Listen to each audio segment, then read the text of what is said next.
Good morning, BenBinFro. My name is Richard and I live in Bentley, and our thought for today, the 1st of February 2022, is from Matthew chapter 27, verses 27 to 44. Then the governor's soldiers took Jesus into the praetorium and gathered the whole company of soldiers around him. They stripped him and put a scarlet robe on him, and then twisted together a crown of thorns and set it on his head. They put a staff in his right hand. Then they knelt in front of him and mocked him. "Hail, King of the Jews!" they said. They spat on him and took the staff and struck him on the head again and again. After they had mocked him, they took off the robe and put his own clothes on him. Then they led him away to crucify him. As they were going out, they met a man from Cyrene named Simon, and they forced him to carry the cross. They came to a place called Golgotha, which means the place of the skull. There they offered Jesus wine to drink mixed with gall, but after tasting it, he refused to drink it. When they had crucified him, they divided up his clothes by casting lots, and sitting down, they kept watch over him there. Above his head they placed the written charge against him: "This is Jesus, the King of the Jews." 2 rebels were crucified with him, one on his right and one on his left. Those who passed by hurled insult at him, shaking their heads and saying, "You who were going to destroy the temple and build it in 3 days, save yourself. Come down from the cross if you are the Son of God." In the same way, the chief priests, the teachers of the law, and the elders mocked him. "He saved others," they said, "but he can't save himself. He's the King of Israel? Let him come down now from the cross, and we will believe in him. He trusts in God.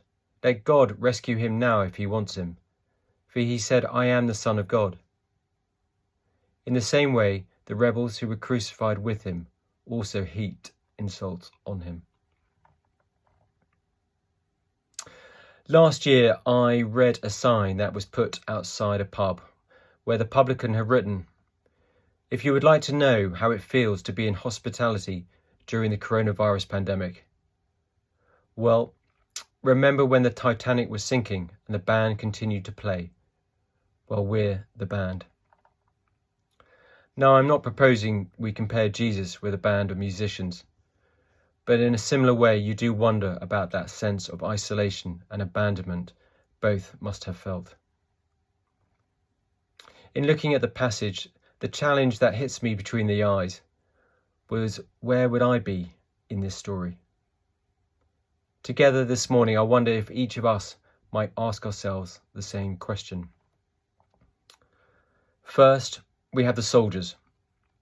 We read that they were the governor's own soldiers, so men who had been carefully selected for their loyalty and strength. They stripped Jesus of his clothes. They twisted thorns into his head and face. They spat on him and hit him with their staff again and again. Dramatic words describing cruel actions which we might find hard to relate to or even consider ourselves doing. But have there been times when we have been cruel, or possibly done something unpleasant simply because we've been told to do it, despite knowing inside it was wrong? That tension inside some of these soldiers must have stayed with them for many years. Secondly, Simon from Cyrene, a man who was forced to carry the cross for Jesus. The word forced is challenging, as was he there as a friend of Jesus and simply terrified for his association with him to be uncovered like Peter? Or did he carry the cross in disgust of this man with anger and resentment? The question for me here is, what cross do I carry, and with what heart do I carry the cross with? With a joy to walk alongside Jesus, taking on his burdens, or with anger and resentment of the load? Thirdly, those at Golgotha.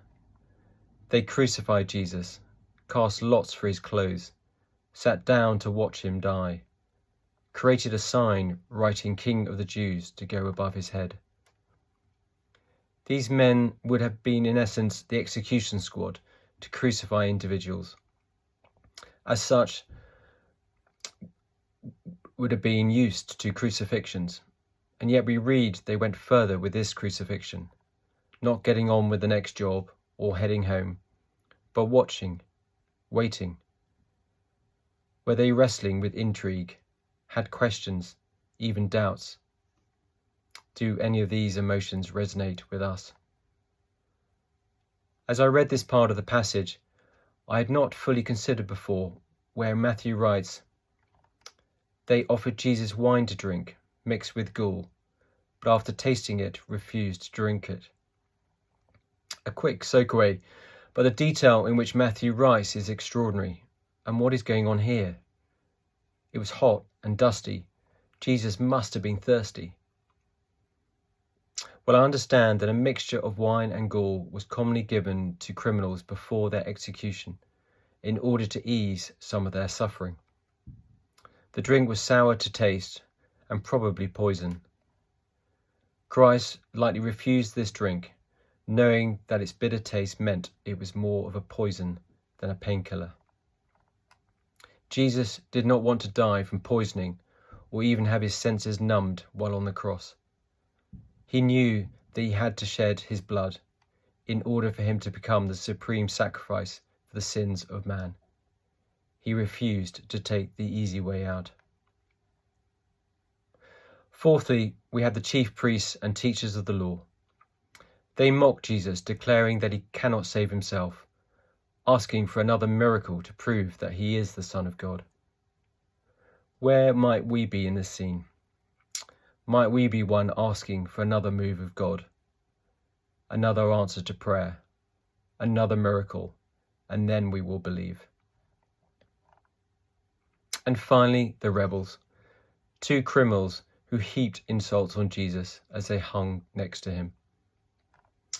We know how the story goes for these two men hanging shoulder to shoulder with Jesus, but their first response, we read, is one of insult and disdain, knowing their own guilt and their own wrongful actions.